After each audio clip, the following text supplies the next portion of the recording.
I'm going to give you 10 rules for profitable self-discipline. These are rules of my own making. They're very homely, some of them, but they'll be very helpful. And number one is keep cool when other people get hot. I know you can agree with that one, but I'm not so sure that you'll always live up to it. We're inclined, all of us, to get hot when the other fellow gets hot. Say angry things when the other fellow starts saying angry things. I was in the home of the president of a big electric power company one evening when there came a storm, and he called up one of his head men to go out to take care of an emergency that happened as a result of that storm. It was on Sunday evening. The man was gone about 2 hours, and when he came back, he came up on the front porch of the home of this man and called him out on the porch, and I never heard a man get such a tongue lashing in all my life as this president of the electric power company gets. Says, you blankety blank blank, you think because you're the president of the company, blankety blank blank, and I'm just as good as you are, blankety blank blank. Oh, it was terrific. I only heard one side of the conversation because there was only one side of it. One man was doing all the talking, and one man was doing all the listening. And after this had been going on for fully 3 minutes, the other man ran out of wind and had nothing more to say. He was mad, you see, because they'd called him out on this stormy night. I heard the president close the door, and he came back, and he just smiled and said, why, the man was a little bit hot, wasn't he? That's all he said. A little bit hot, wasn't he? I expected any moment to hear fists begin to fly out there.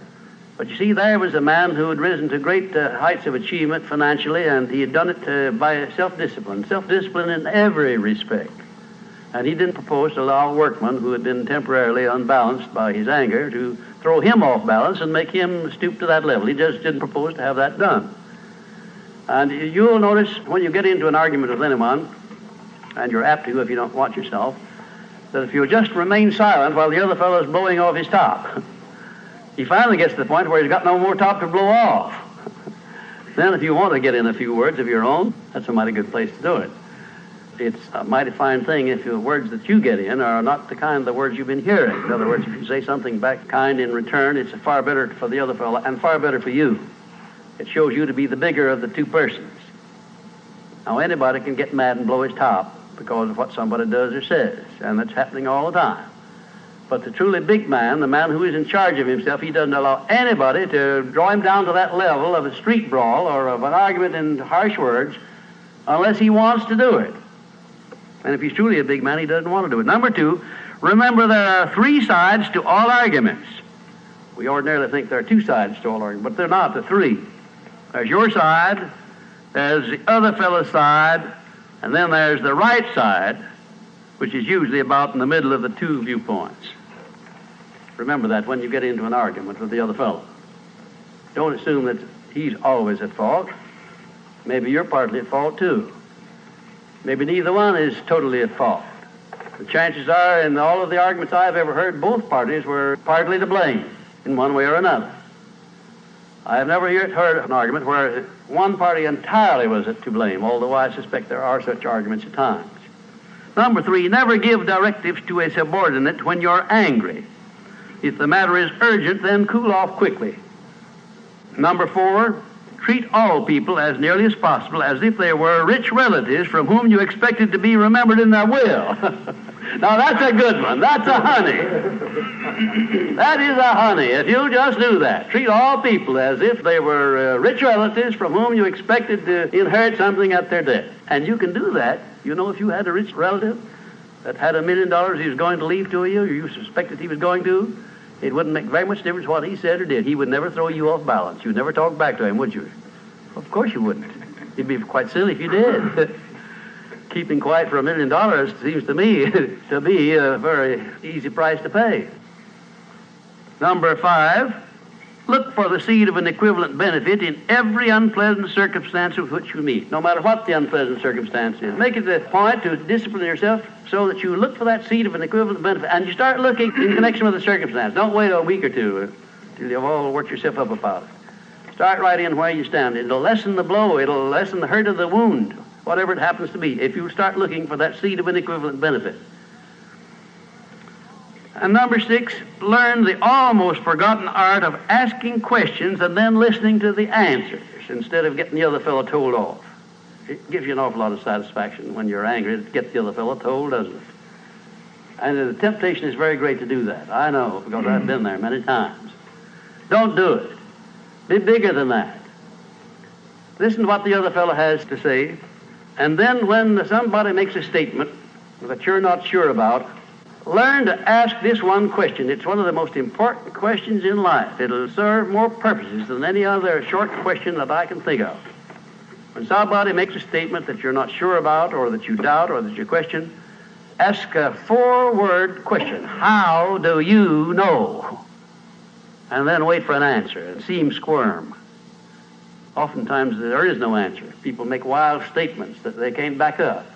And instead of getting into an argument and making an incident out of the matter and getting yourself worked up into an argument, let the other fellow stew in his own fat by putting him over the barrel by that question, how do you know? I had a clergyman in my class once who was very, well, I just don't know exactly how to describe him. He was a fanatic, you might say, on the subject of religion. And he was sure that he knew exactly what was going to happen to me after death. He said so in no uncertain terms, not in the class, but in a private conversation. And he raved and ranted for quite a little while about it. And when he got through, I said, how do you know, parson? And that really put him over the barrel. He said, that's the way I feel about it. That's my faith. I said, well, now, having belief and faith is one thing, but having evidence is something else again. How do you know what's going to happen to me after I die? I don't know, and I doubt that you do. How do you know? Well, he never did give me a satisfactory answer. There are a lot of questions that come up in life in connection with which, if you'll ask that one thing, how do you know, you'll find that the other fellow will be off balance, and you don't need to make an incident out of what he says. You don't need to get mad at what he says. 7, never say or do anything which may influence another person without first asking yourself this question: will it benefit him or hurt him? And if it will hurt him, don't do it. Don't say anything or do anything that would hurt another person under any circumstances, no matter how much he may deserve it. Exercise self-discipline. Don't do that, because if you hurt another man, you're going to hurt yourself 10 times as much at least, because that hurt will come back on you. I don't care who you are nor what circumstances you're working under or living under. If you hurt another person, you will be hurt 10 times as much. And if the hurt doesn't come immediately, the rate of interest on that is compound interest on compound interest, and it'll be 100 times as great if you wait long enough. Because everything that you do to or for another person, you do to or for yourself. There is no escape from that. That's just as much a law as the law of gravitation, which everyone understands. You know that if you stepped over the top of this building, no matter what your mind was or what your belief happened to be, if you stepped over the top of this building and violated the law of gravitation, that you'd hit the ground and you'd die in a very few seconds. And this law, which brings you back that which you send out, is just as inevitable, just as inexorable as the law of gravitation or any other of nature's laws. Number 8, learn the difference between friendly analysis and unfriendly criticism. Then decide which you wish to live by in your relations with others. Now, friendly analysis is one thing and is welcomed by most sensible people. I don't object to friendly analysis of anything that I do, even though it's very unfavorable. If it's friendly analysis, I like it, because I can improve by it. But if it's unfriendly criticism, very obviously unfriendly criticism, and not analysis, well, then I resent it. I wouldn't be human if I didn't. How can I tell whether it's friendly analysis or unfriendly criticism? How would you go about telling? There are a lot of ways you can tell. You can tell by your relationship to the person who's making it, whether it's friendly or unfriendly to begin with. If it's an enemy, obviously I discount it right off the bat, because you almost know it's going to be unfriendly criticism. I can tell also by the tone of voice in which he does it, by the manner in which he does it. Because a man who engages in unfriendly criticism generally uses a few epithets along with it that clearly indicates that he's biased. If you have self-discipline, you're not going to be influenced by that kind of a person. And number 9, remember that a good leader in any calling is one who can take orders as cheerfully as he gives them.